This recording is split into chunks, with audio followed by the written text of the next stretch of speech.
very We kind of can you. ask you to do it jointly, That gives us 10 minutes? Yeah, really. but you have to fight over the 10 minutes. I'll try to not take my whole time here. Thank you, Mr. Chairman. Counselor, how are you? Good morning. Congratulations. Thank you so Do much. you think the Constitution should be used to create new rights? Senator, I think the Constitution is an enduring document and that. Yeah, I agree with you. It's been around a long time. It's enduring. And I'm fond of it. You love it. I'm fond of it too. But do you think it ought to be used to create new rights? Senator, I think it is constantly being interpreted, and the Supreme Court has, through the 230 years of jurisprudence, has found rights in it. Yeah. And if I am confirmed as an appellate judge, I would faithfully apply Supreme Court precedent. Yeah. But are you going to use it to try to create new rights? Senator, appellate court judges don't create new rights. They take the Sure they record below do. them. Sure they do, Counselor. We've both been at this a long time. They do it all the time. And then it goes up to the Supreme Court, and the Supreme Court says yay or nay, or sometimes they don't say anything. Let me ask you this. What barometer should we use to decide whether a federal judge ought to create a new right or the people's elected representatives through a Congress or a legislature? What's the standard you use there?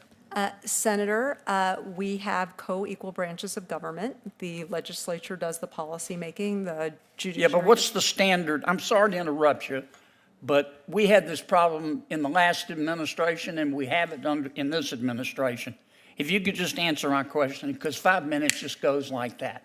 What standard do you use personally to decide whether a new right ought to be created by a federal judge or by the United States Congress if it's a federal right? Senator, I would be applying precedent, and precedent I has standards of stipulate that you're review. going to apply precedent. I stipulate that, so let's take that off the table. What standard should be used to determine whether a new right ought to be created by a court, a federal judge, unelected, appointed for life, or a United States Congress? Senator, appellate courts have standards of review when looking toward lower court decisions, and I would apply Come on, that Counselor, standard. you're not answering my question. It's a real simple question, and you're very smart, and you know what I'm asking. You believe in a living Constitution, okay? I get that. That's a legitimate point of view. You say you don't understand what an originalist is, but I don't think you're being candid there. But this is let me ask my question again. What standard should be used to decide if you're going to create a new right in the Constitution, whether that right ought to be created by a federal judge or the people's elected representative? Very simple. Senator, the federal courts are of limited jurisdiction. The appellate courts sit in between a Supreme Court. Okay, you're not going to answer it. I get it. When you were at the Brennan Center, you're still there, right? I'm on leave, sir. Okay, well, but when you were there, did you advocate federal courts create new rights under the Constitution? No, sir. You never did? No, sir. Okay. Right to vote is protected in the Constitution, and it's protected. So you never asked for new rights, you just said they're already there? Yes, sir. Okay. How do you know a right's already there if it's not explicit? In the case of voting, No, just in general. If I read your resume and it's not, something's on there, well, that's a bad example. If you look at the Constitution and it doesn't, let's say reparations, okay? And it doesn't talk about reparations. How do you know whether a right should be granted if it's not there?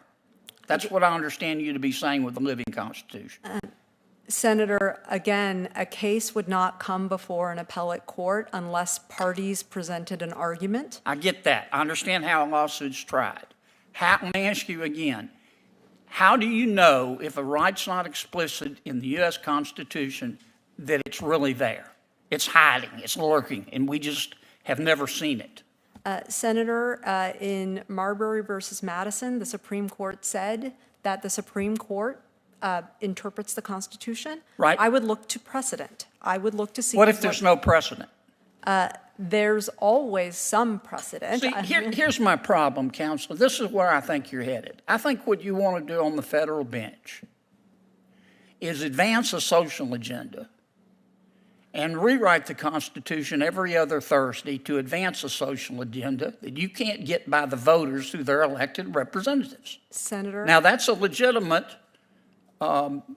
thing to be for. This is America. You can believe what you want, but you spent your whole career doing that.